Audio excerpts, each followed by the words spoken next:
Assalamualaikum warahmatullahi wabarakatuh. Kita masih ingat pasti bahwa seakan-akan ada kejadian penangkapan timah ilegal di Belitung beberapa minggu lalu.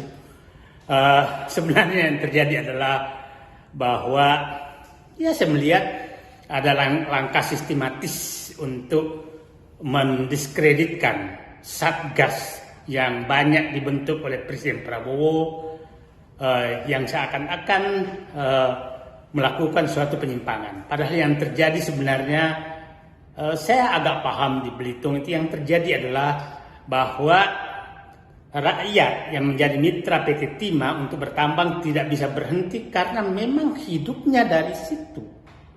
Saya pernah ke sana, itu mereka tuh satu orang paling dapat 200.000 per hari.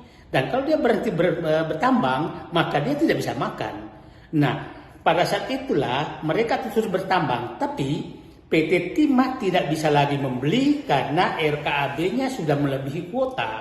Bahkan di gudangnya dan di gudang PT tambang lainnya, mitranya sudah mungkin 5.000 ton di atas kuota.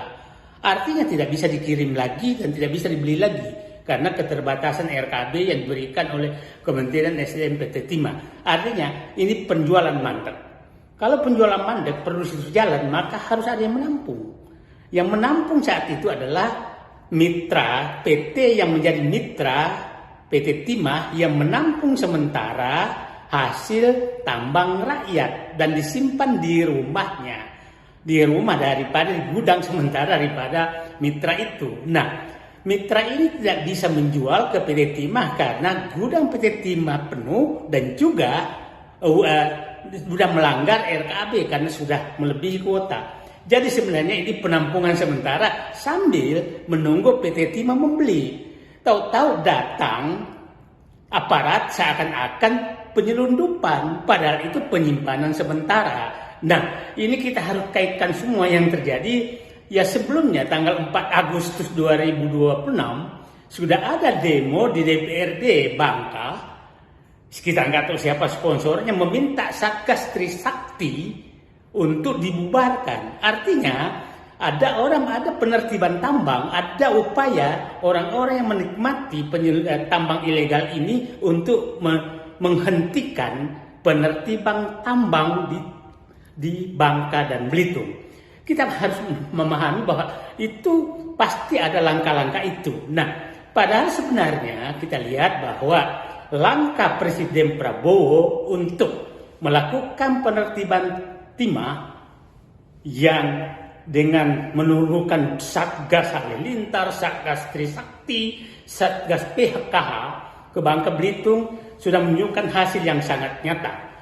Lihat harga timah sekarang itu naik hampir 2 kali lipat. Sekarang 50 sampai 60 ribu dolar per ton. Artinya 1 miliar rupiah per ton. Nah, sekarang PT Timah juga sekarang lagi menikmati sebagai perusahaan negara, keuntungannya naik. Kalau RKAB-nya dibuka mungkin naik bisa 10 kali lipat dari tahun sebelum penertiban. Nah, akhirnya royalti naik, pajak naik, dan lain-lain naik. Yang ilegal juga tertutup. Jadi, saya menyatakan hati-hati seluruh masyarakat, hati-hati terhadap framing bahwa perlawanan terhadap upaya Presiden Prabowo menertibkan sumber daya alam termasuk terutama timah. Termasuk timah karena faktanya sekarang menimbulkan perlawanan dan seakan-akan di framing bahwa Satgas itu bermain. Padahal sebenarnya adalah yang saya tahu bahwa itu adalah penampungan sementara mitra PT Timah karena tidak bisa lagi menjual, penampungan sementara hasil produksi tambang rakyat kepada PT Timah, kepada mitranya karena tidak bisa menjual kepada PT Timah. Jadi saya berusaha meluruskan karena sekarang framing-framing untuk menjelekkan satgas-satgas yang dibentuk oleh Presiden Prabowo semakin masif dilakukan. Terima kasih. Assalamualaikum warahmatullahi wabarakatuh.